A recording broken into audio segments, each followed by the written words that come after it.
ശ്രീപത്മനാഭ, എന്ത് നോൺസെൻസ് ആണ് ടൈപ്പ് ചെയ്ത് വെച്ചിരിക്കുന്നത്. ശങ്കുണ്ണി, ആ മിറാണ്ടെ വരാൻ പറയൂ. കേട്ടോ മിറാണ്ട, നിങ്ങൾ തന്നെ വീണ്ടും ഒന്നും മിറാണ്ടെ വരാൻ പറയൂ. മിറാണ്ട,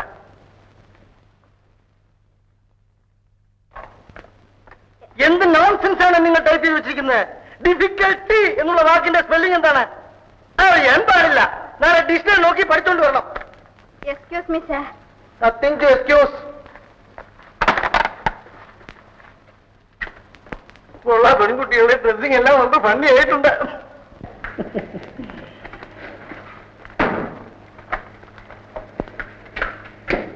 എന്താ വിവരാമേ, അനിയത്തിയുടെ മാരേജ് എല്ലാം വളരെ ഗംഭീരമായി തന്നെ നടന്നു. സദ്യവട്ടങ്ങളെല്ലാം നമുക്ക് വളരെ ഇഷ്ടപ്പെട്ടു. ഈശ്വരാനുഗ്രഹത്താൽ എല്ലാം ഒരുവിധം ഭംഗിയായി നടന്നു സ്വാമി. ജാനകിക്ക് പോകാൻ ധൃതിയുണ്ടോ? ഇല്ലല്ലോ.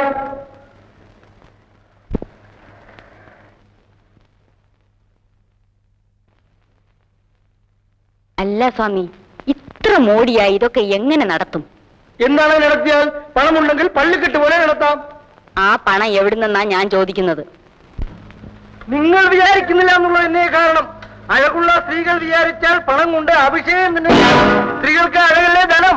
സ്വാമി, എന്റെ അനിയത്തിക്ക് ഒരു കല്യാണം കഴിക്കണം എന്ന് വിചാരിച്ചിട്ട് ഇതുവരെ സാധിച്ചിട്ടില്ല. ഓരോരുത്തർ ഒരു വർഷം സർവീസ് കഴിയുന്നുണ്ട്. എന്തെല്ലാം കാര്യങ്ങളാണെന്നോ സാധിക്കുന്നത്. അതാണ് ജാനകിയുടെ പ്രപഞ്ചം. Atomic age. നിങ്ങൾക്ക് അഴകില്ല, നിങ്ങൾക്ക് അഴകുണ്ട്, ആഗ്രഹമില്ല. മറ്റു ചിലർക്ക് ആഗ്രഹമുണ്ട്, അഴകില്ല. മറ്റു ചിലർക്ക് ആഗ്രഹവും അഴകും തുല്യം. അവർ വിചാരിച്ചാൽ പലതും നടക്കും. Anything will back.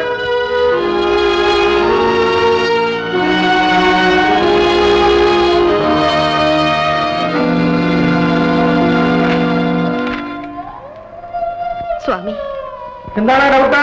ഡിഫിക്കൽട്ടീസ് ഉണ്ടോ? സ്വാമി എന്റെ മുഖത്ത് നോക്കണം. ഞാൻ സ്വാമിയുടെ മകളുടെ പ്രായമുള്ള ഒരു പെൺകുട്ടിയാണ്. ഒരു പെൺകുട്ടിയുടെ ജീവിതത്തിൽ അപവാദം പരത്തുന്നവർ തങ്ങൾക്ക് അമ്മയും ഭാര്യയും മക്കളും ഉണ്ടെന്ന് ഒരു നിമിഷം ആലോചിക്കണം. അതുകൊണ്ട് ഞാൻ ഈ പ്രപഞ്ചത്തെ സ്നേഹിക്കുന്നു.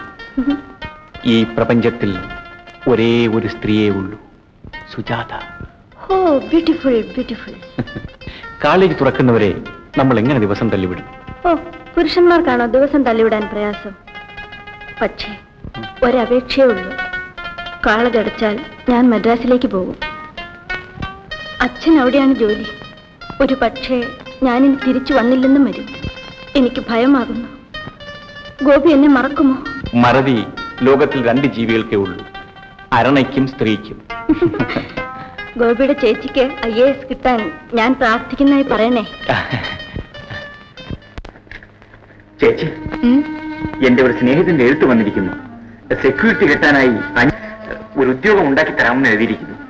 എങ്ങനെയെങ്കിലും എനിക്കൊരു 500 രൂപ വേണം. 500 രൂപയോ? അങ്ങനെ നീ ഒരിടത്തും പോവണ്ട.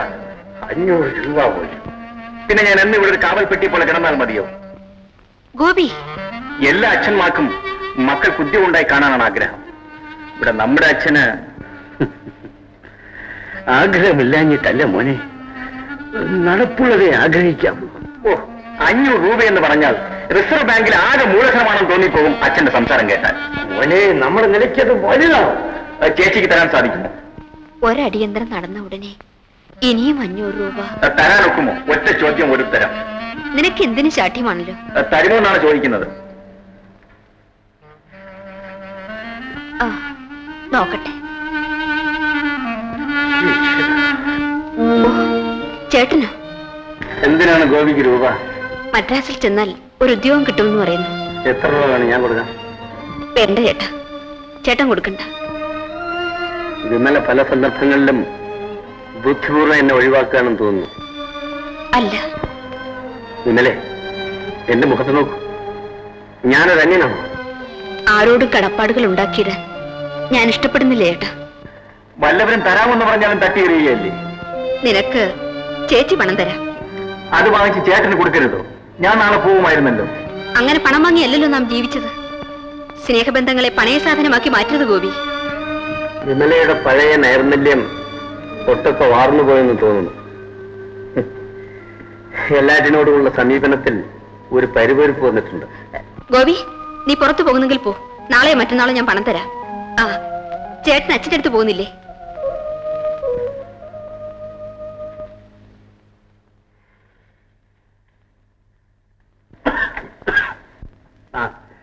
വരൂ രാജ, ഇരിക്കെ. എത്ര നാളായി കണ്ടിട്ട്. സുഖക്കെടങ്ങനെ ഇരിക്കുന്നു അമ്മ? ഓ, അതൊക്കെ ഇനി അവിടത്തെ ഹിതം. അങ്ങനെയൊന്നും വിഷമിക്കാനില്ല. മരുന്ന് കഴിച്ചു തുടങ്ങിയില്ലേ ഉള്ളൂ. അവസാനത്തിലെല്ലാം ഭേദമാവും. അതിരിക്കട്ടെ, ഈയിടെയായിട്ട് എന്താ രാജ ഞങ്ങളെയൊക്കെ ഒന്ന് മറന്ന മട്ട്? അത് തന്നെയാണ് ഞാനും പറയാൻ വന്നത്. ഈയിടെയായി ഇവിടെ പലരും എന്നെ ഒരു അന്യനെ പോലെയാണ് കരുതുന്നത്. അങ്ങനെ ഇവിടെ എന്തുണ്ടായി? ഗോപിനാള് മദ്രാസിൽ പോവുകയല്ലേ? അതെ. അതിന് പണമില്ലാതെ കഷ്ടപ്പെടുന്നത് കണ്ട് ഞാൻ കൊടുക്കാമെന്ന് പറഞ്ഞു. എന്റെ കയ്യിൽ നിന്ന് പണം വാങ്ങിയാൽ ഇവിടെ ചിലരുടെ അഭിമാനത്തിന് കോട്ടം തട്ടുമത്രേ. അങ്ങനെ ആരാ രാജ വേണ്ടെന്ന് പറഞ്ഞത്? വിമല അല്ലാതാരാ? കുട്ടിക്കാലം മുതലേ അവളുടെ പ്രകൃതം അതാണ്. സ്വന്തം ആവശ്യങ്ങൾക്ക് പോലും അന്യനെ ഇന്ന് വരെ അവളെ ബുദ്ധിമുട്ടിച്ചിട്ടില്ല. എന്നെ പോലും. അമ്മാവനും എന്നെ ഒരു അന്യനായിട്ടാണ് കണക്കാക്കുന്നത് അല്ലേ? എന്താ ഈ പറയുന്നത്?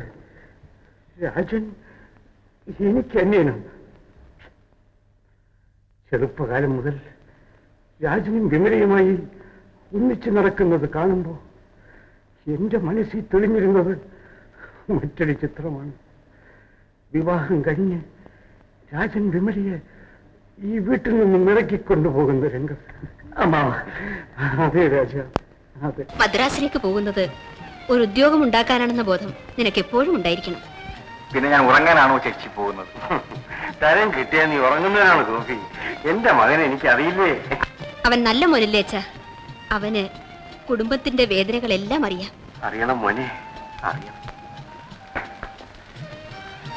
നന്നായിട്ട് പോയിട്ട്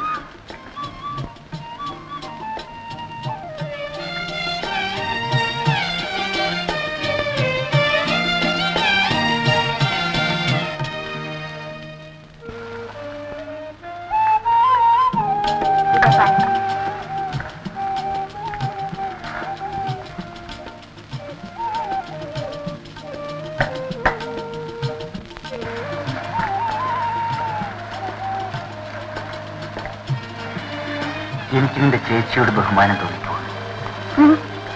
ചേച്ചി ഇല്ലായിരുന്നെങ്കിൽ എനിക്ക് നിന്നെ കിട്ടുമായിരുന്നു. എന്ത് വൈഭവമുള്ള പെൺകുട്ടി. കുട്ടിയല്ല, ശിശു. ശിശുവിനേക്കാൾ നിർമ്മലമാണ് അവളുടെ ഹൃദയം. വലിയ മനസ്സാണ് ശിശു. അത് നിന്റെ വിവാഹത്തോടെ എനിക്ക് മനസ്സിലായി. ഇങ്ങനെ ഒരു ചേച്ചി ഉണ്ടായിരുന്നെങ്കിൽ ഞാൻ രാജകുമാരനെ പോലെ നടന്നേ. ഒരമ്മ പോലും ഇങ്ങനെ സ്നേഹം കാണിക്കില്ല. എന്ത് വേണമെന്ന് പറഞ്ഞാലും വാങ്ങിക്കില്ല. സ്നേഹത്തിന്റെ മൂർത്തീകരണമാണ് നിന്റെ ചേച്ചി. എന്ത് പാടുപെട്ടാണ് ചേച്ചി ഇത്ര മോടിയായിട്ട് വിവാഹം നടത്തിയെന്ന് അറിയാമോ? കടമൊക്കെ ഉണ്ട്. കടമേ ഉള്ളൂ ചേച്ചിക്ക്. നീ എന്താ നിന്റെ ചേച്ചിയെ സഹായിക്കണമെന്ന് പറയാതെ? എനിക്കൊന്നും ഇല്ലല്ലോ. എനിക്കുള്ളതെല്ലാം നിന്റെ. അയ്യോ, ദുസ്വാതന്ത്ര്യത കാണിക്കുന്ന ഒന്നും ചേച്ചിക്ക് ഇഷ്ടമല്ല. ആട്ടെ, നമുക്ക് ചേച്ചിയുടെ കടം കുറെ വീട്ടാം. രൂപ വേണ്ടേ? രൂപ ഞാൻ തരാം. ചേച്ചി വാങ്ങും. കടം വീടാനാണെന്ന് പറഞ്ഞു കൊടുത്താൽ മതി. എന്തോ വാങ്ങുമെന്ന് എനിക്ക് തോന്നുന്നില്ല. സ്വന്തം അധ്വാനമല്ലാതെ ചേച്ചി മറ്റൊന്നും സ്വീകരിക്കുന്ന സ്വഭാവകാര്യമല്ല. പിന്നെ ഞാൻ കൊണ്ട് കൊടുത്തു നോക്കാം. അവരെ സഹായിച്ചില്ലെങ്കിൽ നീ ഒരു അന്വേഷിക്കാം. ഞാനൊരു ബന്ധുവാണ്.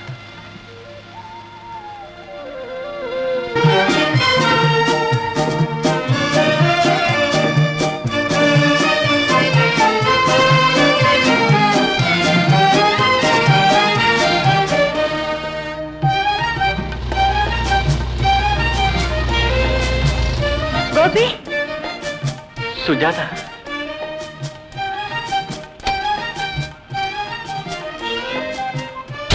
ഇവിടെ എന്തിനു വന്നു? എപ്പോ വന്നു? ഞാൻ ഇന്ന് വന്നതേ ഉള്ളൂ. ഇവിടെ ഒരു ഇന്റർവ്യൂ ഉണ്ട്. താമസിക്കാൻ ലോഡ്ജ് നോക്കി നടക്കുകയാണ്. എന്നാൽ കയറൂ. ഗോപിയെ കണ്ടത് മഹാഭാഗ്യമായി. ഞാൻ എന്നും ഗോപിയെ ഓർമ്മിക്കുമായിരുന്നു. വരൂ. എന്റെ പെട്ടി ഞാൻ അവിടെ ഒരു കടയിൽ വെച്ചിരിക്കുകയാണ്. അത് പിന്നെടുക്കാം. കയറോ.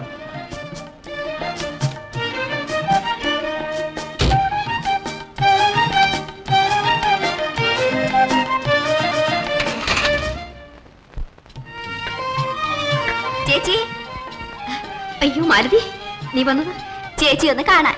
ചേച്ചി എന്തിനാ എപ്പോഴും കാണുന്നത്? അവിടെ ഇതെന്നെ ചോദിച്ചത്. നല്ല മനുഷ്യനാണോ നിന്റെ ഭർത്താവ്? ചേച്ചിയുടെ സുഹൃതം കൊണ്ട് എനിക്ക് ഈ ഭാഗ്യമുണ്ടായി. വളരെ സ്നേഹമുള്ള ആളാണ് ചേച്ചി. അതാണ് മാലതി ഒരു സ്ത്രീയുടെ ഭാഗ്യം. സ്നേഹമുള്ള ഭർത്താവിനെ കിട്ടിയാൽ ജീവിതം സഫലമായി. ഏത് നേരവും ചേച്ചിയെ വർണ്ണിക്കാനേ സമയമുള്ളൂ. ഇതെന്താ? ഇത് കുറച്ച് ഓറഞ്ചാ ചേച്ചി. ഓ, ആ, അച്ഛൻ എങ്ങനെയിരുന്നു? സുഖമുണ്ട്. വരൂ, അച്ഛനെ കാണാം. അച്ഛാ, ഇതാരാണെന്ന് നോക്കൂ.